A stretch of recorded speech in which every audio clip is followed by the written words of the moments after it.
Pessoas inseridas em diversas religiões do mundo acreditam que tudo o que está escrito na Bíblia é literalmente inspiração divina, porque se trata da palavra de Deus.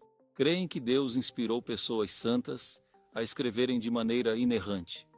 E é exatamente assim que aprendemos a crer. Nenhum novo convertido aprende sobre o processo e proliferação dos papiros.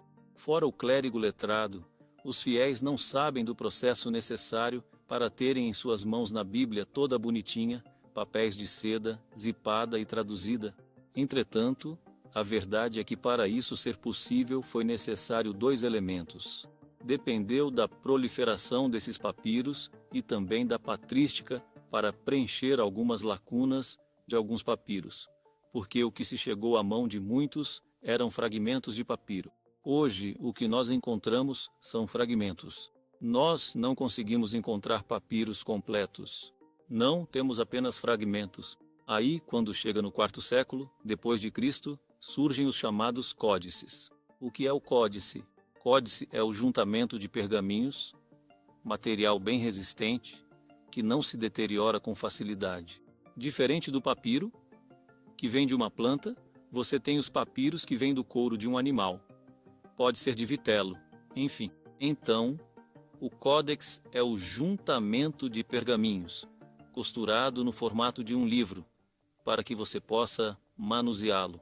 Isso chama-se códice ou códex, uma forma latinizada. Para chegar no códice, no quarto século, foi preciso os documentos, que são os papiros e a patrística. A junção desses dois construiu-se o códex. Aí que surge então. Mas para chegar nesses códices, ou até mesmo os papiros, houve o manuseio dos homens, houve as cópias, as proliferações. Aí existe a tendência dos copistas. Os copistas, ao analisarem um pergaminho e terem um certo conhecimento de algo do que ouviram ou pesquisaram nas obras ou nos livros de algum dos pais das igrejas, eles têm a tendência de fazer o quê? Pense bem, se determinada declaração fosse dar algum problema futuramente nas mãos de pessoas mais coerentes, mais sérias e letradas, um olhava para o outro e dizia: vamos melhorar isso aqui, vamos melhorar essa cópia. À vista disso, ao escrever a sua cópia, ele elimina uma informação, ele adultera uma informação, ele acrescenta alguma informação.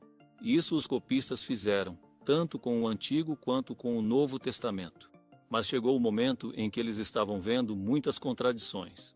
Alguns copistas procuram harmonizar, tirar algumas situações complicadas no texto. Por exemplo, Sebas, segundo Atos, era um sumo sacerdote. Mas um historiador judeu que vem de uma família de sacerdotes, que é Flávio Josefo. Josefo fez uma relação de 28 sumos sacerdotes que iniciaram em 37 a.C. até 68 d.C. E por incrível que pareça, nenhum deles que Flávio Josefo mencionou tem o nome de Sebas. Por isso que existem vários códices, por isso nós chamamos de variantes textuais. As variantes textuais estão inseridas em vários manuscritos.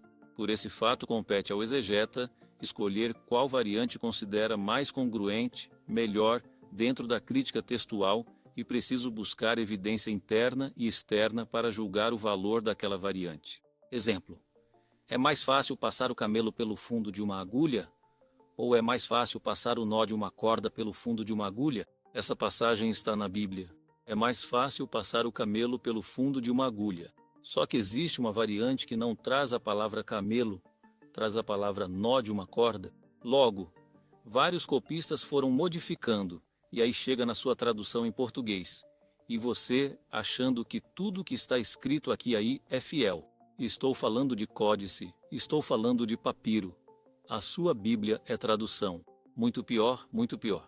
Então, se os papiros e os códices já tinham problema, o que dizer da sua tradução em português? Por isso, cuidado quando você achar que se está escrito na sua Bíblia em português, é a palavra de Deus, inerrante e imutável. Seria a palavra de Deus aquilo que originou-se do escritor original, do qual a inspiração foi outorgada. Entende agora o que é original? Original é aquilo que sai da mão do autor. Se alguém traduzir uma obra minha para um outro idioma, não será original, e sim parafraseado. porque original é o meu idioma, português. Isso é o meu original. A partir do momento que eu traduzir para um outro idioma, será necessário inserir vocábulos para dar o sentido original ao qual eu escrevi. Isso nós chamamos de paráfrase.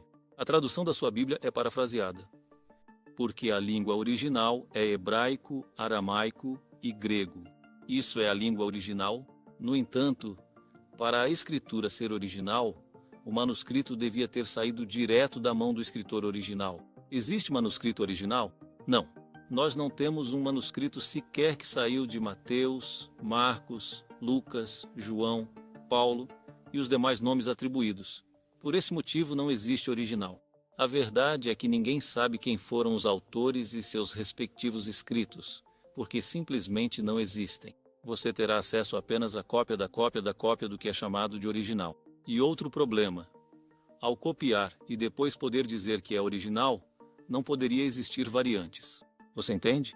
Se eu pegar essas 3 cópias e analisar palavra por palavra, versículo por versículo, eu vou encontrar muitos problemas existentes. O que devemos entender com isso é: os copistas são seres humanos que omitiram, acrescentaram, duplicaram, e isso é chamando de correção dos escribas. Isso acontece nos manuscritos. Portanto, quando as pessoas falam que existem os originais, não existe original. E as cópias que existem também não são cópias fiéis. Dizer que uma variante não altera o sentido do texto é engano, e estão peremptoriamente equivocados. Espero ter lançado luz sobre esse assunto pouco esclarecido nas religiões do mundo. É preciso um teólogo neutro para trazer esse nível de conhecimento. Se inscreva em nosso canal, Leitura Neutra e João Evangelino Oficial. Forte abraço e até o próximo vídeo.